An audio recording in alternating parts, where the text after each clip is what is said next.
اور بہت علاقہ آپ نے فتح کیا اور اسلام کا پرچم بہت سے علاقوں پہ آپ نے لہرایا آپ کے جو ہے وہ خلافت کے دور میں.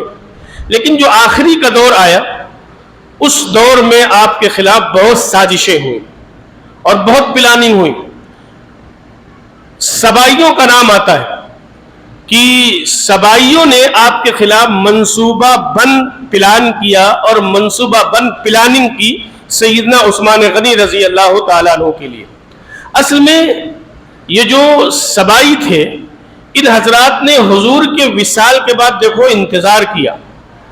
حضرت ابوبکر صدیق خلیفہ بنے، خاموش رہے.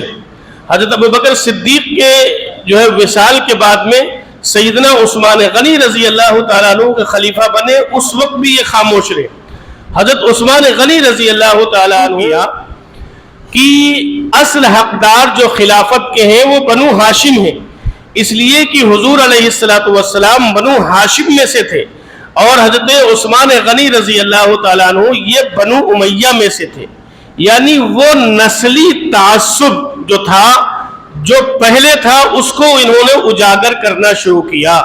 جیسے وقت نہیں ہے میں آپ کی وضاحت کرتا کہ حضرت عیسیٰ علیہ السلام کے دور میں ایک شخص تھا، صرف ایک شخص، جس نے حضرت عیسیٰ علیہ السلام کا جو وہ مشن تھا اس مشن کی مخالفت کی تھی اور پوری عیسائی مشینری کو اس نے بدل دیا تھا. یہی حال یہاں پر ہوا.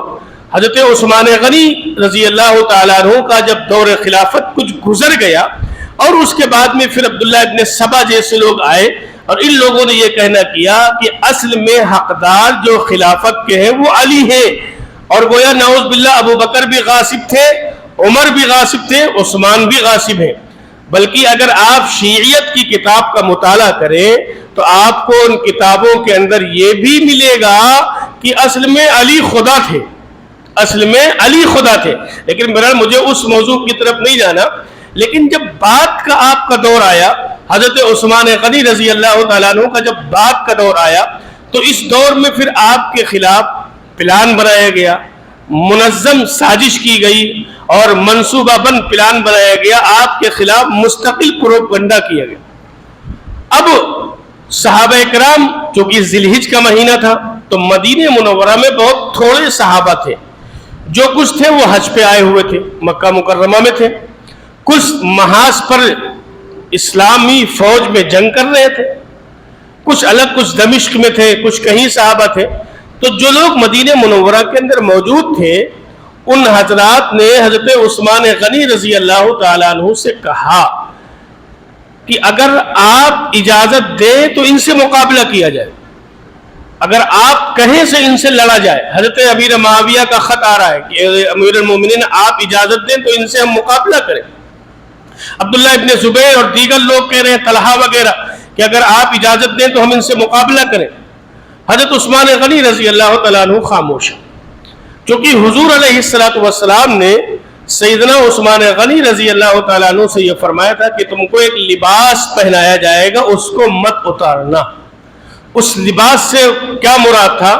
اس لباس سے مراد یہ تھا کہ آپ کو خلافت کی ذمہ داری دی جائے گی تو اس خلافت کی ذمہ داری سے دستبردار نہ ہونا، یہ گویا پیشین گوئی کر دی تھی جناب رسول اللہ صلی اللہ علیہ وسلم نے. اب اس کے بعد میں بلوائیوں نے محاصرہ کیا. سب سے پہلا کام یہ کیا کہ مسجد نبوی میں آپ کو جانے سے روکا گیا. دوسرا کام انہوں نے یہ کیا کہ آپ کو آپ کے گھر کے اندر قید کر دیا گیا کہ اب آپ کے یہاں کوئی آدمی جا نہیں سکتا ہے، کوئی کھانا نہیں پہنچا سکتا، کوئی آپ کو پانی نہیں پہنچا سکتا. حضرت علی رضی اللہ تعالیٰ عنہ نے مسجد نبوی میں کھڑے ہو کر یہ خطبہ دیا کہ حضرت عثمان پر جو الزامات لگائے جا رہے ہیں وہ الزامات غلط ہیں، حضرت عثمان غنی رضی اللہ تعالیٰ عنہ ان سے بری ہیں. لیکن اب لوگ اس بات کی خواہش کر رہے ہیں، اس بات کا تقاضا کر رہے ہیں سیدنا عثمان غنی رضی اللہ تعالیٰ عنہ سے کہ آپ اجازت دیں. معاملہ کیا ہے؟ جب امیر المؤمنین موجود ہیں تو امیر المؤمنین کی اجازت کے بغیر جہاد نہیں ہو سکتا، امیر المؤمنین کی اجازت کے بغیر مقابلہ نہیں ہو سکتا. سیدنا عثمان غنی رضی اللہ تعالیٰ عنہ کیا کہتے تھے؟ آپ یہ کہتے تھے کہ ابھی یہ لوگ ہم کو قتل کی دھمکی دے رہے ہیں لیکن ہم کو قتل تو نہیں کیا ہے، تو جب قتل نہیں کیا ہے تو ہم ان کو تم کو مارنے کی اجازت کیسے دے دیں؟ حضرت عثمان غنی رضی اللہ تعالیٰ عنہ یہ بات لوگوں کے سامنے پیش کرتے تھے، اور آپ دوسری بات یہ کہتے تھے کہ میں نہیں چاہتا ہوں کہ میری وجہ سے مسلمانوں میں جنگ ہو، اور میری وجہ سے مدینہ منورہ جو بڑا متبرک بابرکت شہر ہے جہاں نبی صلی اللہ علیہ وسلم آرام فرما رہے ہیں، اس شہر میں میری وجہ سے خون بہایا جائے۔ سیدنا عثمان غنی رضی اللہ تعالیٰ عنہ نے کہا کہ میں اس کو پسند نہیں کرتا، اس لیے لوگ خاموش تھے۔ لیکن ان بلوائیوں نے سیدنا عثمان غنی رضی اللہ تعالیٰ عنہ کے گھر پر پیچھے سے حملہ کیا، چڑھے، اور پیچھے سے چڑھ جانے کے بعد میں پھر حملہ کیا اور حضرت عثمان غنی رضی اللہ تعالیٰ عنہ کے گھر میں اتر گئے، اور اس کے بعد میں آپ قرآن کی تلاوت کر رہے تھے، اور اس قرآن کی تلاوت کی حالت میں حضرت عثمان غنی رضی اللہ تعالیٰ عنہ کو شہید کیا گیا۔ جو قرآن حضرت عثمان غنی رضی اللہ تعالیٰ عنہ پڑھ رہے تھے، پہلے پارے کا آخری صفحہ ہے، اس صفحے پر سیدنا عثمان غنی رضی اللہ تعالیٰ عنہ کے سے جسم سے نکلنے والا خون جب آپ کو شہید کیا گیا ہے تو پہلے پارے کے آخری صفحے پر وہ خون لگا اس پارے پر، اور آج بھی وہ قرآن کریم ترکی کے اندر موجود ہے جو قرآن کریم سیدنا عثمان غنی رضی اللہ تعالیٰ عنہ تلاوت کر رہے تھے، جس قرآن کریم کو دیکھ کر۔ اور اگر یوں کہا جائے کہ حضرت عثمان غنی رضی اللہ تعالیٰ عنہ بہت مظلومانہ شہادت ہوئی ہے آپ کی، بہت بے دردی کے ساتھ اور بہت بے رحمی کے ساتھ سیدنا عثمان غنی رضی اللہ تعالیٰ عنہ کو شہید کیا گیا ہے، اور آپ کے دروازے پر حضرت علی رضی اللہ تعالیٰ عنہ نے حضرت حسن، حضرت حسین، حضرت عبداللہ اور دیگر لوگوں کو پہرے داری کے طور پر لگایا تھا کہ حضرت عثمان کے گھر پر پہرا دو تاکہ کوئی ان کے گھر میں یہ بلوائی داخل نہ ہو سکے۔ تو اگر میں یہ بات کہوں اس سے بڑھ کر کہ اگر شہادت حضرت حسین نے سیکھی ہے تو وہ حضرت عثمان سے سیکھی، کہ کس طریقے سے، کس دردناک طریقے سے حضرت عثمان غنی رضی اللہ تعالیٰ عنہ کو شہید کیا گیا ہے، اور شہید کرنے کے بعد بھی بلوائیوں نے باقاعدہ یہ کہا تھا کہ ہم ان کو دفنانے کی اجازت نہیں دیتے ہیں۔ کافی وقت گزر گیا، پھر امہات المؤمنین میں سے کسی نے کہا کہ اگر تم عثمان کو دفن کی اجازت نہیں دیتے ہو تو اب تم سے مقابلہ کیا جائے گا، اور اس کے بعد میں حضرت عثمان غنی رضی اللہ تعالیٰ عنہ کا جنازہ رات میں نکلا ہے، رات میں اٹھانے کی اجازت دی گئی ہے، اور اس کے بعد میں آپ کے جنازے پر بلوائی راستوں میں کھڑے تھے اور اس کے بعد میں پتھر برساتے رہے۔ اس طریقے سے سیدنا عثمان غنی رضی اللہ تعالیٰ عنہ کو جو ہے وہ آپ کی تدفین عمل میں آئی ہے۔ تو اس دردناک طریقے سے سیدنا عثمان غنی رضی اللہ تعالیٰ عنہ کی شہادت کا واقعہ پیش آیا اور آپ کو شہید کیا گیا۔ کیا سبق ملا؟ آپ نے دو باتیں ارشاد فرمائی۔ ایک بات تو آپ نے یہ فرمائی کہ ہم نہیں چاہتے ہیں کہ ہماری وجہ سے مسلمانوں میں آپس میں کوئی اختلاف ہو، ہم یہ نہیں چاہتے۔ اور دوسری بات آپ نے یہ بات فرمائی کہ ہم نہیں چاہتے ہیں کہ مدینہ منورہ کے اندر جو ہے وہ خون بہایا جائے اور آپس میں خونریزی ہو اور خون بہے۔ میری وجہ سے حضرت عثمان غنی رضی اللہ تعالیٰ عنہ نے یہ دونوں چیزوں کے بارے میں آپ نے بالکل واضح طور پر منع کر دیا تھا۔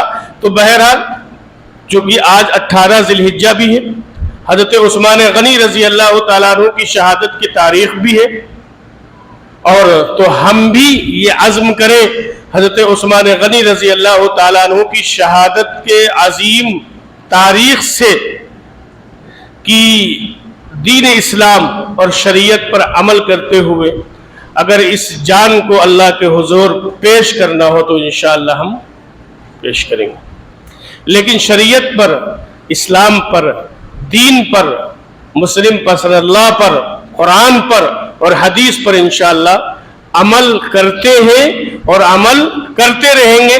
یہی پیغام ہے سیدنا عثمان غنی رضی اللہ تعالیٰ عنہ کی شہادت کا، اور یہی گویا جو ہے وہ مشن ہے اس وقت ہمارا ہونا چاہیے کہ دیکھو حضرت عثمان غنی رضی اللہ تعالیٰ عنہ کو حضور نے فرمایا تھا کہ جو لباس پہنایا گیا ہے اس کو مت اتارنا، تو اس لیے جو شریعت ہم کو ملی ہے اس شریعت پر ہمیں اور آپ کو عمل کرنا ہے۔ دوسری میں نے جو قرآن کی آیت پڑھی تھی، آج کل اصل میں بڑا آزاد ماحول ہے، آزاد خیال ہے، اور ہم لوگ جو ہے وہ دین جو سیکھ رہے ہیں وہ سوشل میڈیا سے سیکھ رہے ہیں، اور ہمارے جو ہے وہ جو بڑے عالم ہیں یوں کہا جائے، یوٹیوب ہے ہمارا بڑا عالم، اس سے ہم دین سیکھ رہے ہیں۔ تو جہاں آزادی کے اس دور میں بہت سی چیزوں میں آزادی ہوئی، وہاں آزادی کے دور میں اس دور میں صحابہ کے خلاف بھی ہماری زبانیں کھلنے لگیں۔ کوئی کہہ رہا ہے کہ میں حضرت معاویہ کے دور میں ہوتا تو تلوار نکال لیتا، کوئی کیا کہہ رہا ہے، کوئی کیا کہہ رہا ہے، کوئی یوٹیوب پہ آ رہا ہے حدیث پیش کر رہا ہے، اب اس حدیث کو سرچ کرو تو وہ غلط حدیث بیان کر رہا ہے۔ کوئی انجینئر صاحب بیچارے آگے جن کا کام تھا مکان بنانا، اور وہ بیچارے جو ہے وہ دین بنانے لگے۔ دین بنا رہے نا، دین تو بنایا اللہ نے، بتلایا پیغمبر نے، اور تکمیل کر دی اللہ نے جناب رسول اللہ صلی اللہ علیہ وسلم کے دور میں۔ وہ کہتے ہیں جیسے حضور کے 4 خلیفہ ویسے میرے 4 خلیفہ، جیسے حضور کے 10 عشرے مبشرہ ویسے میرے 10 عشرے مبشرہ۔ اب کچھ دن کے بعد کہتے ہیں کہ جیسے حضور کے 313 ویسے میرے 313۔ تو اس لیے چیزیں بہت زیادہ آ گئی، معلومات آ گئی بہت زیادہ، لیکن اس دور میں ہم سمجھتے ہیں کہ اہل علم کی اب زیادہ ضرورت پڑ گئی کہ یہ بات جو ہم کو بتلائی جا رہی ہے اہل علم سے معلوم کریں کہ ہم صحیح ہیں کہ نہیں صحیح ہیں۔ اچھا، اس دور کا سب سے اچھا طریقہ جانتے ہیں کیا آپ کے مشہور ہونے کا؟ سب سے اچھا طریقہ آپ کے مشہور ہونے کا یہ ہے کہ آپ علماء اکرام کو گالی بکنا شروع کر دیں۔ آپ علماء اکرام کو گالی بکنا شروع کر دیں، آپ بہت جلدی آپ کے فالوور بڑھ جائیں گے، اور لوگ کیا کہیں گے، دیکھو یہ عالم جو ہے نا یہ غلط بات بتاتے ہیں، حضور نے یہ کہا۔ اب بتلاؤ، نبی سے براہ راست صحابہ نے دین سیکھا نا، نبی سے براہ راست صحابہ نے دین سیکھا نا، تو اب صحابہ کی سمجھ زیادہ ہوگی یا اس دور کے کسی انجینئر کی سمجھ زیادہ ہوگی؟ اب وہ کہہ رہا ہے کہ ہماری سمجھ صحابہ سے زیادہ ہے، ہم نے دین کو صحابہ سے زیادہ سمجھا ہے۔ تو اب بتلاؤ یہ گمراہی کی بات ہو سکتی ہے کہ نہیں ہو سکتی؟ تو اس لیے یہ سب ایک منظم پلان ہے، ایک منظم منصوبہ ہے کہ آپ اہل علم سے کٹ جائیں، علم کے جاننے والوں سے آپ کو کٹ جائے، جانے انجانے میں، کبھی جان کر بھی ہو سکتا ہے، کبھی انجان بھی ہو سکتا ہے، جانے انجانے میں اپنے بھی اور پرائے بھی باقاعدہ اس مشن میں لگے ہوئے کہ امت کو علماء سے، اہل علم سے کاٹ دیا جائے، اور جب کاٹ دیا جائے گا تو پھر ان پر قابو پانا آسان ہو جائے گا، پھر ان کو وہ دین بتلانا جو دین جناب رسول اللہ صلی اللہ علیہ وسلم سے آج تک چلا ہے، اس دین سے ہٹانا ان کے لیے آسان ہو جائے گا۔ تو اس لیے میرے دوستو، اس دور میں اس بات کی بھی سمجھنے کی ضرورت ہے کہ جو بھی یوٹیوب پہ آئے اب اس کے فالوور نہ بن جائیں، ہمیں اصل اتباع کرنی ہے جناب رسول اللہ صلی اللہ علیہ وسلم کی، اور حضور علیہ السلام دین لے کر آئے۔ اللہ نے فرمایا لقد کان لکم فی رسول اللہ اسوۃ حسنہ، کہ دیکھو رسول اللہ صلی اللہ علیہ وسلم کی زندگی تمہارے لیے اسوہ ہے اور تمہارے لیے نمونہ ہے۔ اب حضرت عثمان غنی، سیدنا عمر ابن خطاب، حضرت علی کرم اللہ وجہہ اور دیگر صحابہ، ان سب کی تاریخ شہادت سے بھری پڑی ہوئی ہے۔ کس کے لیے؟ نبی علیہ السلام کے پیغام کو پہنچانے کے لیے تو شہید ہوئے ہیں۔ تو اس لیے میرے دوستو، اس دور میں اس چیز کو بھی سمجھنا ہے اور دین کو مضبوطی کے ساتھ تھامنا۔ اچھا یہ بتلاؤ، کسی نے ابھی نماز پڑھنے پر پابندی لگائی کیا؟ کوئی قانون ایسا آیا کہ آپ نماز نہیں پڑھیں گے؟ کوئی آ گیا قانون؟ کیا نہیں آیا نا۔ کسی نے کوئی ابھی آپ سے کہا کہ شریعت پر نہ چلیں، قرآن کی تلاوت نہ کریں؟ آپ کسی نے آپ کو منع کیا کہ دعا نہ مانگیں؟ تو کیا ہم انتظار کر رہے ہیں کہ جب وہ وقت آئے گا تب نماز پڑھیں گے؟ جب وہ وقت آئے گا تب ہم شریعت پر چلیں گے؟ جب وہ وقت آئے گا تب ہم داڑھی رکھیں گے؟ جب شریعت پر پابندی لگا دی جائے گی، طے کر لو کہ ہم شریعت پر چلیں گے اور شریعت پر چلنے کا سب سے پہلا زینہ اور سب سے پہلی جو سیڑھی ہے وہ نماز ہے۔ اگر آپ نماز کے پابند ہو گئے اور نماز کی پابندی کرنے لگے تو یہ آپ سمجھ لیں کہ آپ تمام شریعت پر آپ کے لیے عمل کرنا آسان ہو جائے گا۔ لیکن ہم کہتے ہیں کہ دیکھو ہم شریعت پر جان تو دے دیں گے لیکن ہم شریعت پر عمل نہیں کریں گے، جو کہ ہم مسلمان ہیں۔ ہم جان دے دیں گے لیکن عمل نہیں کریں گے۔ نماز کے لیے اگر کچھ مسئلہ آ جائے گا تو جان دینے کے لیے تیار ہیں لیکن نماز نہیں پڑھیں گے۔ تو یہ طے کر لو میرے دوستو کہ ہم شریعت پر چلیں گے، ہم شریعت پر پہلے عمل کریں، بعد میں جب وقت آئے گا تو بعد میں کام کریں گے نا، لیکن پہلے شریعت پر عمل کریں گے۔ تو طے کرتے ہیں نا انشاءاللہ شریعت پر عمل کریں گے۔ اور عمل کی ابتدا کہاں سے ہوگی؟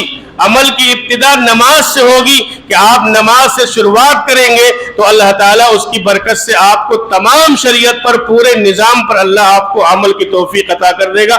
ہم نوجوانوں سے کہتے ہیں کہ سوشل میڈیا پہ بحث مت کرو کہ کیا ہوگا یکساں سول کوڈ میں، ہمیں کہتے ہیں مسجدوں کو آپ بات کرو، مسجدوں کو بھرو، سوشل میڈیا پہ مت لڑو، قرآن کی تلاوت کرو، اللہ کے پیغمبر حضرت محمد صلی اللہ علیہ وسلم کے لائے ہوئے دین کو اپناؤ، اپنے گھر کے ہر فرد کو اپنانے کی دعوت دو۔ ہم کہتے ہیں یہ کرو، آگے کا کام دیکھا جائے گا، اور جب یہ کر لیں گے تو انشاءاللہ اللہ آگے کے راستے بھی آسان کر دے گا۔ مسجدیں غیر آباد ہم نے کی ہیں، قرآن سے رشتہ ہم نے توڑا ہے، شریعت سے رشتہ ہم نے توڑا ہے، شریعت کی بغاوت شریعت سے بغاوت ہم کر رہے ہیں، شریعت سے منہ ہم نے موڑا ہے۔ اتنی بڑی آبادی میں فجر کی نماز میں، ظہر کی نماز میں، عصر کی نماز میں کیا مسجدیں بھرنی نہ چاہیے؟ پورے علاقے کی جتنی مسجدیں، کیوں مسجدیں خالی ہیں؟ ایک سب، دو سب، تین سب، چار سب، پانچ سب ہو رہے، کہاں گئے مسلمان؟ کہیں صرف لڑنے کے لیے پیدا ہوئے، مرنے کے لیے پیدا ہوں گے، شریعت پر عمل کرنے کے لیے نہیں۔ تو یہ طے کرو کہ ہم شریعت پر عمل کریں گے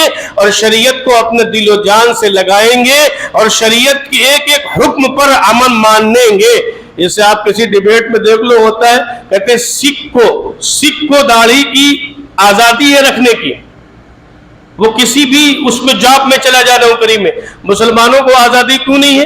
کہتے ہیں اس لیے کہ تمہارے دھرم میں 99% لوگ داڑھی نہیں رکھے ہوئے، تو اگر تمہاری شریعت میں داڑھی ضروری ہوتی تو سب رکھتے، اور ان کے ہاں ضروری ہے اس لیے وہ سب لوگ رکھ رہے ہیں۔ یہ تفریق کس نے پیدا کی؟ شریعت کو چھوڑا کس نے؟